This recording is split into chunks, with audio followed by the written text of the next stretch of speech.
the Almighty and with all the Jewish people. Over here in Cherry Hill, too, we've had the opportunity to be able to be a part of this great movement. We had a wonderful weekend all over town, so many people enjoying the Shabbos together. And it's my great pleasure to introduce to you Rabbi Ephraim Epstein, the Rav of Congregation Sons of Israel, to honor us with Divrei Bracha. Good luck, everybody. Thank you very much, Rabbi Sarabrowski, and a big round of applause for all of the events that have taken place for the Shabbat Project this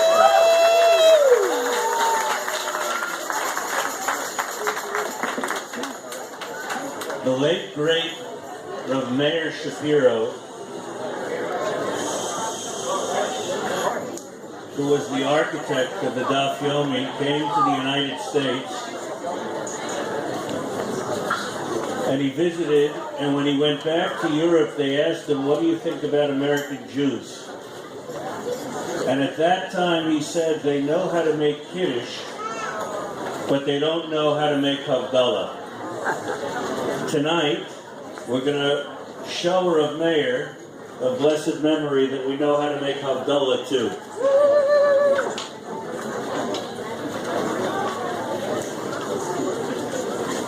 It's been an honor and a pleasure to work together with Rabbi Sarabrowski and Rabbi Biedenfeld and the entire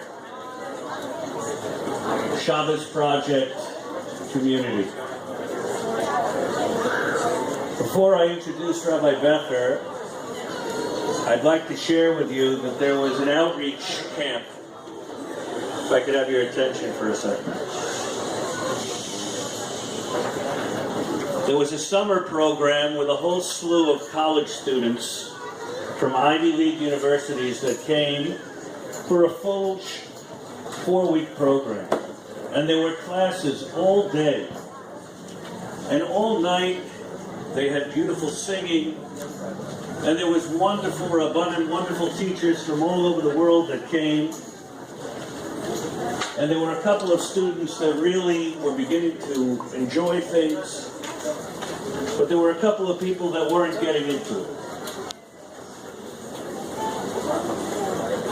After a few weeks, the students from the Ivy League University with the longer hair at that time decided, this is it, I also want to invest myself in Torah, I want to invest myself in mitzvos, I want to be part of the great keeping it together.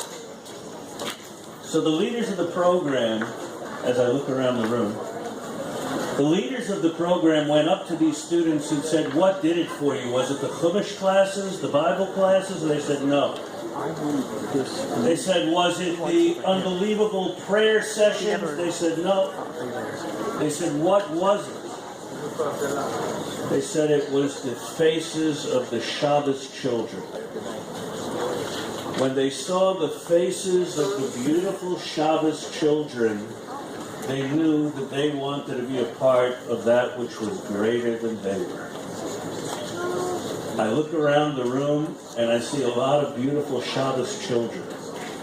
And I know that because of events like this and this weekend and future events, we'll be able to celebrate many more Shabbos children, that they should grow up and be part of all of Klal Yisrael. This time it's my pleasure to call upon someone that doesn't need any introduction to you. And it's a pleasure to stand on a stage together with him again. And it's my honor to call upon Rabbi Becher to speak about keeping the Shabbos Project every week. Thank you very much. Thank you, Rabbi Epstein. First of all, it's been an amazing weekend, great Shabbos here in Cherry Hill. And I know that around the world there's been beautiful Shabbos experiences, the equivalent of this. We read today that Noach, we are told he had, Elah told of Noach, Noach had children. But then instead of telling me the names of his children, it tells me that Noach was a righteous person. Rashi, great commentary, who as a kid once told me, I said, what did you learn in school today? He said, we learned about Jewish history. I said, what did you learn? He said, we learned about Rashi. I said, what did you learn about Rashi? He said, we learned that he lived during recess. I said, what are you talking about? What did the teacher say? He said, the teacher said Rashi lived from 10:35 to 11:05. So Rashi makes an amazing comment. Rashi says he's bothered by the fact that it says these are his children, and then it tells me that he's righteous. Rashi tells us the greatest offspring of a person is himself.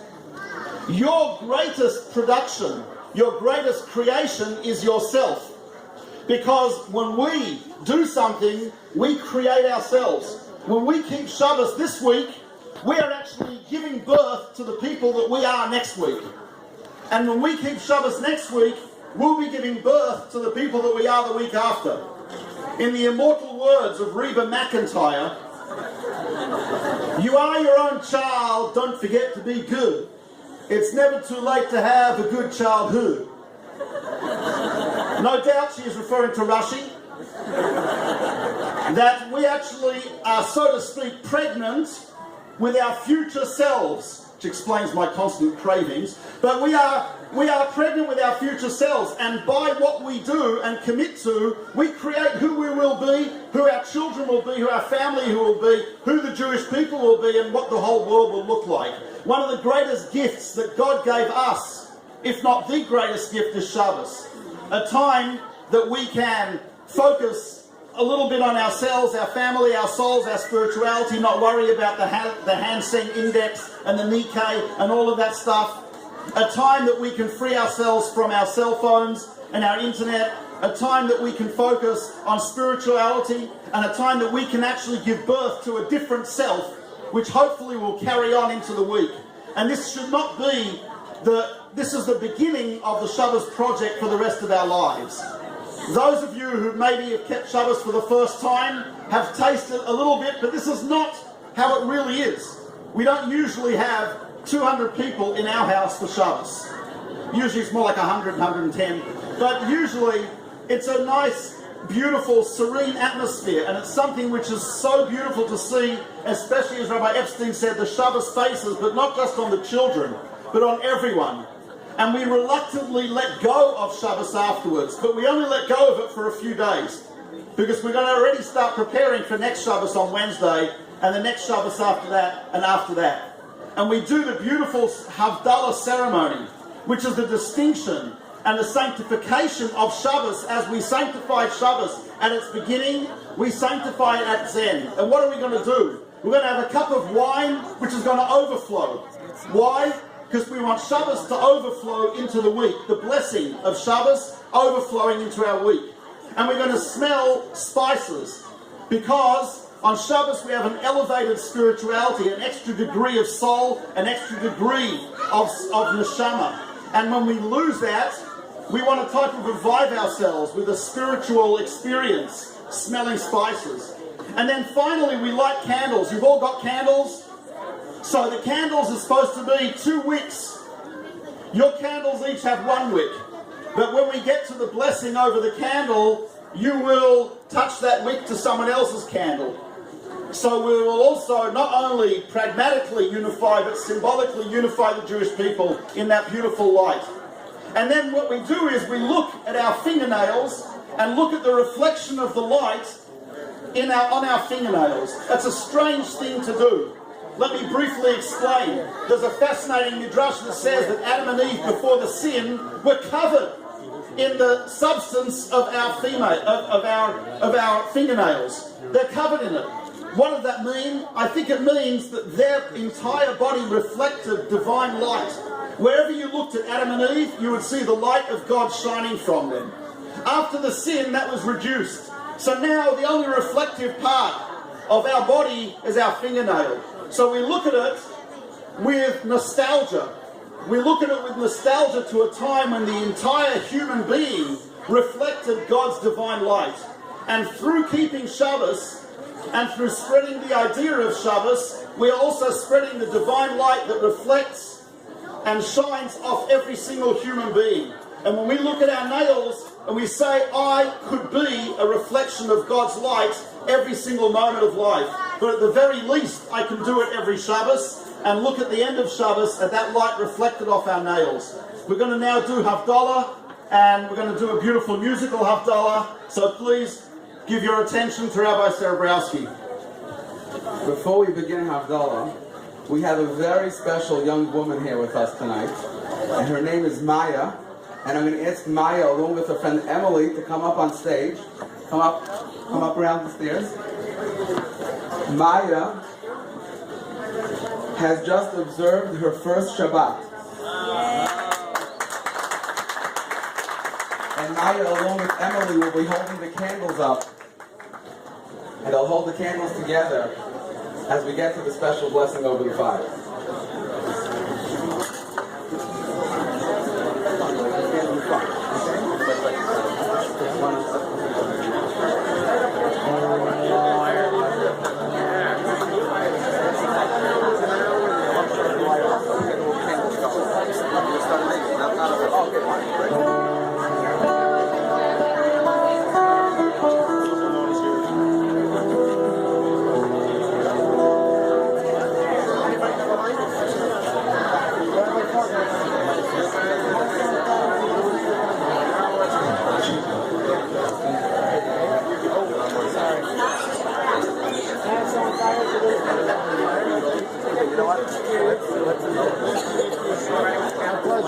Everybody pass on fire to each other.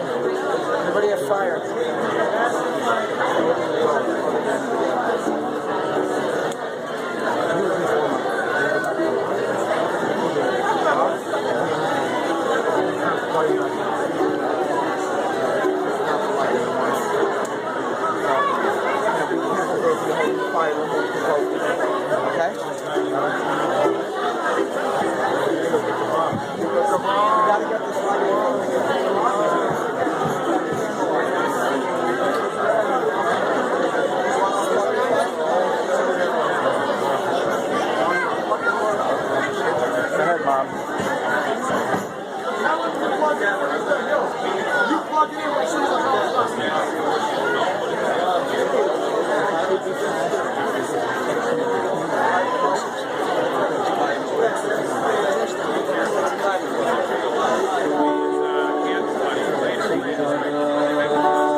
Smile, girls.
Amen.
Hollywood.